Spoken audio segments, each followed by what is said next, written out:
जैसा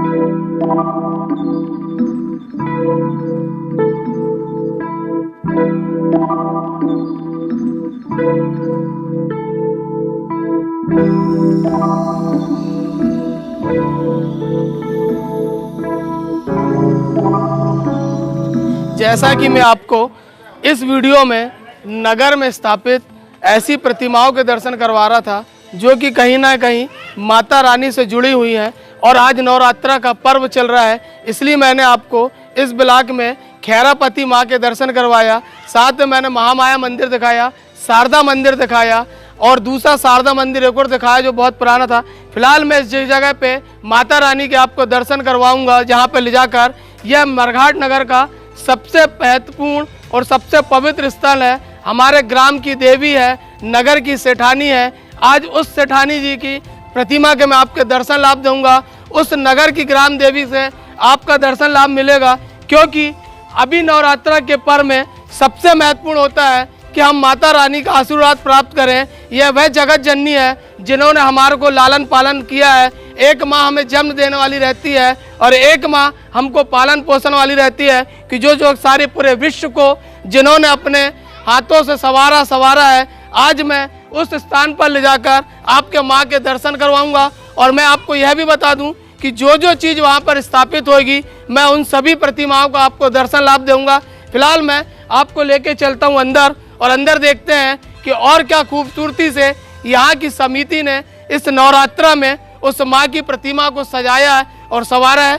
चलिए हम देखते हैं अंदर और दर्शन लाभ लेते हैं। मंदिर में इस बड़े से गेट से प्रवेश करेंगे तो सबसे पहले आप जैसे ही अंदर आएंगे तो यहाँ पर आपको एक प्रतिमा माता रानी की मिलेगी। आप इस प्रतिमा का भी दर्शन लाभ ले सकते हैं और वहीं से माँ को आप प्रणाम कर सकते हैं, क्योंकि यह वह सब स्थल है जहाँ पर लोग नवरात्रा के साथ साथ 12 महीना आते हैं और दर्शन लाभ लेते हैं। इस प्रतिमा के बिल्कुल सामने पर जब आप यहाँ पर आएंगे तो यहाँ पर मैली माँ के भी एक दर्शन को स्थान दिया गया है। यह वह पत्थर है जो आपको दिख तो पत्थर के रूप में रहे, लेकिन हमारे लिए ये बहुत पवित्र पत्थर है। यह पत्थर नहीं रहे, ये पत्थर हमारे लिए एक भगवान और एक माता रानी के उसमें है। इनको मैली माँ के रूप में माना जाता है।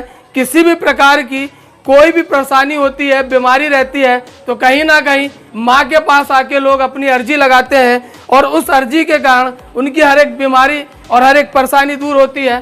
फिलहाल हम इस मंदिर पे अंदर की ओर प्रवेश कर रहे हैं और जैसा कि अभी आप देख रहे हैं कि जो आपको एक पर्दा लगा हुआ दिख रहा होगा जहाँ पर पूरा भी पैक है, यह वह पवित्र स्थल है जिसको सजाया और संवारा गया है। उस स्थान पर अभी माता रानी का विश्राम हो रहा था, अब वहाँ पर माता रानी जी का भी आपको दर्शन होगा।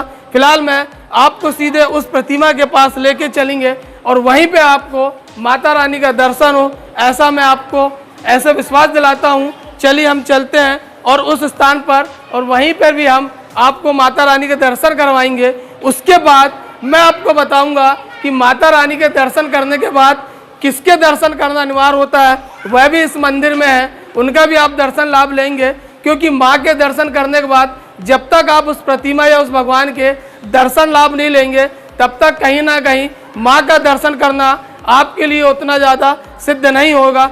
फिलहाल हम चलते हैं माँ के दरबार में और सीधे देखेंगे माँ की प्रतिमा। उसके बाद मैं बताऊंगा आगे की कि यहाँ पर और क्या है। ऐसा कि आप इस पवित्र स्थल और मंदिर पे आएंगे, सर्वप्रथम आपको इस छोटी सी प्रतिमा के दर्शन करने का लाभ मिलेगा, क्योंकि ये हमारे नगर की, हमारे बरघाट की सबसे पवित्र और सबसे ज़्यादा महत्वपूर्ण स्थल है। ये हमारे ग्राम की देवी है, ये हमारे नगर की सेठानी है और यह मंदिर की सबसे बहुत ही सिद्धत और बहुत ही पवित्र स्थल की मूर्ति है, क्योंकि यह मूर्ति से ही महत्वपूर्ण जगह है। इस जगह के नाम से ही इस मंदिर का स्थान है, क्योंकि वर्तमान में यहाँ की समिति और यहाँ के लोगों के द्वारा एक नई प्रतिमा को भी यहाँ पे स्थापित किया गया है। लेकिन सबसे महत्वपूर्ण मेरी नज़र में यह प्रतिमा होती है। यहाँ पर भगवान को स्थान दिया गया है, माँ को स्थान दिया गया है। आप देख रहे हैं कि पहले ये प्रतिमा थी, उसके बाद ये प्रतिमा को यहाँ पे स्थापित किया गया, क्योंकि यहाँ की जो समिति और यहाँ के लोग थे, नगर के लोगों के जन सहयोग से यहाँ पर इसको स्थापित किया गया है। ये हमारे नगर का सबसे महत्वपूर्ण और पवित्र स्थल है। इसके बाद इससे लगी हुई जो एक बड़ी प्रतिमा है जो कि यहाँ पर है, मैं वह भी आपको दिखाता हूँ। फिलहाल आप इस माँ के दर्शन कीजिए उसके बाद मैं आपको बड़ी प्रतिमा दिखा रहा हूँ जो कि कितनी खूबसूरत है, कितनी पवित्र है, कितनी ही ज़्यादा मनमोहक है, वह सब आप देखेंगे और वहीं से आप प्रणाम करके आशीर्वाद लीजिए और धर्म का। मैंने आपको यहाँ की जो प्रथम मूर्ति थी, जो यहाँ पे जब ये मंदिर हुआ करता था, बहुत छोटा सा हुआ करता था, वो इस जगह की जो मेन प्रतिमा थी, जो मेन पवित्र स्थल था, उसके दर्शन करवाया। उसके बाद जो छोटा सा एक उसका और एक मूर्ति यहाँ पे स्थापित की गई थी। उसके बाद इस मंदिर को भव्य रूप देकर यहाँ पर इसको इतना व्यवस्थित बनाने का प्रयास किया गया कि अब यहाँ पर जो प्रतिमा बनी है, जिसको आप देखेंगे तो आपको देखने का मन 24 घंटों 12 महीने लगे रहेगा। आपकी आंखें टकटकी लगा के सिर्फ उस प्रतिमा को देखते रहेंगी और आपका मन उस प्रतिमा से बिल्कुल नहीं हटेगा। आज हम उस माँ के दर्शन का आपको लाभ दे रहे हैं। जिस जगह पे मैं आपको लेके आया हूँ, ये नगर की सेठानी है, हमारे नगर की पवित्र स्थल ये जो कहलाता है। यहाँ पर आप देख रहे हैं कि अभी नवरात्रा पर्व पर इसको बहुत खूबसूरती से सजाया और संवारा गया है। जहाँ नीचे पर आपने अभी एक बहुत अच्छा आपने फूल से सजा हुआ देखा, वहीं पे माँ के चरणों के नीचे जहाँ पर उनको स्थान दिया गया है, वहाँ पर फूलों से आप देख रहे होंगे कि आपको माँ दिख रहा है, ये पूरा फूलों से सजाया गया है। गुलाब के फूल का उपयोग किया गया है, साथ में अन्य फूलों के साथ इसका उपयोग करके आप देखेंगे कि माँ की प्रतिमा के जस्ट बाजू में एक छोटे से रूप में गणेश जी को स्थान दिया गया है, क्योंकि गणेश देवता प्रथम पूज्य गणेश जी कहलाते हैं और हर पूजा के पहले, हर जगह पूजा के पहले गणेश जी का स्थान चयनित रहता है और उनकी प्रथम पूजा कहती है। उसके साथ ही अब मैं आपको माँ के जो आप दर्शन कर रहे होंगे, आप देख रहे हैं धीरे धीरे कि माँ की प्रतिमा कितनी खूबसूरती से यहाँ की समिति, यहाँ की महिलाओं के द्वारा माँ का प्रतिदिन श्रृंगार किया जाता है। माँ के प्रतिदिन वस्त्रों को बदला जाता है, हर दिन एक नए रूप में माँ को यहाँ का श्रृंगार किया जाता है। अभी नवरात्रा में और भी अच्छी व्यवस्था से यहाँ पे इनको सजाया और संवारा जाता है।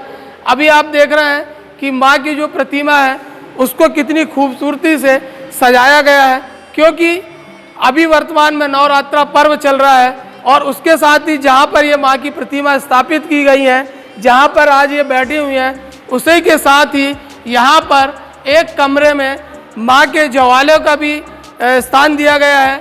माँ के कलश भी यहाँ पे रखे गए हैं, क्योंकि मैं आपको बता दूं कि यह वह नगर का प्रमुख स्थल है कि जहाँ पर हर एक सुविधा के लिए यहाँ पर समिति तैयार रहती है। यहाँ पर समय समय पर आयोजन होते रहते हैं, धार्मिक चीज़ें होते रहती हैं। यहाँ से जुड़ी हुई जो यहाँ से कन्याएं, जो महिलाएं, माता हैं, वो भी यहाँ पर व्यवस्था 24 घंटे बनाते रहती हैं। अभी आपने इतनी खूबसूरती से माँ को देखा, अब मैं आपको यहाँ पर जो जवारे स्थापित किए गए हैं और जो कलश स्थापित किए गए, मैं वह भी आपको दिखाता हूँ और वहाँ चल के हम ये भी देखेंगे कि वहाँ पर कितने कलश हैं और कितने जवारे स्थापित किए गए हैं। उसके बारे में भी यहाँ पर समिति में जो यहाँ पर पंडित जी हैं, उनसे भी मैं बात करूँगा और उन्हीं से पूछूँगा कि यहाँ पर कितने कलश हैं और कितने जवारे हैं और किस उद्देश्य से यहाँ पे कलश रखे गए हैं। फिलहाल मैं चलता हूँ और आपको उस कमरे के अंदर ले आके दिखाऊंगा कि यहाँ पर कितनी ज्योति कलश है और कितने जवारे हैं। आइए, जैसा कि मैं आपको अभी माँ की प्रतिमा का दर्शन लाभ दिया, उसी प्रकार माँ ने आपको आशीर्वाद दी। अभी मैं आपको इस स्थान पे लेके आया हूँ। अभी आप यहाँ पर देख रहे होंगे कि यहाँ पर लाइन से ज्योति कलश जलते हुए दिख रहा है। साथ में यहाँ पे आपको हरा हरा दिख रहा होगा, इनको जवारे कहा जाता है। गेहूं के दाने से ये अंकुरित होते हैं। उसके बाद कहीं ना कहीं एक श्रद्धा और एक विश्वास के नाते हिंदू धर्म में इनको जवारे कहा जाता है। और ये जो कलश है, ये दिए के जो जल रहे हैं, कोई अपने तेल के रहते हैं, कुछ जगह घी के रहते हैं। और ये जो कलश स्थापित यहाँ पे हुए हैं, ये समिति के द्वारा है, लोगों की श्रद्धा और विश्वास के कारण है। हमारे साथ यहाँ पर विराज, यहाँ की जो देख रेख करते हैं, यहाँ के जो पंडित जी हैं, मेरे साथ यहाँ पर उपाध्याय जी हैं। उपाध्याय जी भी आपको यहाँ पर बताएंगे कि यहाँ पर कितने कलश हैं और कितने कलशों के साथ साथ इनकी क्यों यहाँ व्यवस्था की गई है। जो भी जानकारी है मैं यहाँ पर जो इसकी देख रेख कर रहे हैं, यहाँ के पुजारी सम्माननीय श्री उपाध्याय जी से जानना चाहूँगा कि यहाँ पर क्या ये जो कलश है, ये कितने कलश हैं और किनके द्वारा रखे गए हैं। ये मुख्य कलश मंदिर की समिति की ओर से है और बाकी के जो कलश हैं वो ग्राम के सभी लोगों की तरफ से हैं। ये कलशों की संख्या 37 है और प्रत्येक परिवार की तरफ से ये 36 कलश रखे गए हैं और मंदिर समिति की ओर से 1 कलश स्थापित किया गया है। सभी परिवार यहाँ उपस्थित होते हैं और पारी से पूजन करते हैं और हवन करते हैं। आज भगवती की अष्टमी पूजा हुई है, अभी संध्या काल में हवन कार्य होने जा रहा है। जैसा कि हमें उपाध्याय जी ने बताया कि ये कलश यहाँ पर समिति के द्वारा भी स्थापित है और नगर के अन्य लोगों के द्वारा भी यहाँ पर स्थापित है और आज यहाँ पर उनकी पूजन पाठ हुई है। आज यहाँ पर हवन का भी माँ के दर्शन किए और आपने जवारे के दर्शन किए। उसके बाद जब आप बाहर निकलेंगे तो आपको बजरंग बली की भी प्रतिमा यहाँ पर स्थापित दिखेगी और आप वहाँ से निकलकर आप बजरंग बब्बा के भी दर्शन लाभ ले सकते हैं। जैसे ही आप माँ के दरबार में जब आते हैं और सभी प्रकार के दर्शन जब आप करते हैं तो माँ की प्रतिमा के जस्ट सामने आप देखेंगे यहाँ पर कि भैरव बाबा जी की प्रतिमा यहाँ पर स्थापित की गई है और भैरव बाबा जी वह बाबा जी हैं जिनके बारे में कहा जाता है कि जब तक आप माँ की प्रतिमा का जब आशीर्वाद लेते हैं तो इस जगह पर आकर भैरव बाबा का भी आशीर्वाद लेना अति आवश्यक हो जाता है, क्योंकि माँ ने कहा था कि जो भी उनका दर्शन करेगा और ये उनकी पूजन करेगा उसके बाद अगर वो भैरव जी की पूजा नहीं करेगा तो कहीं ना कहीं उसकी पूजा अधूरी रह जाएगी।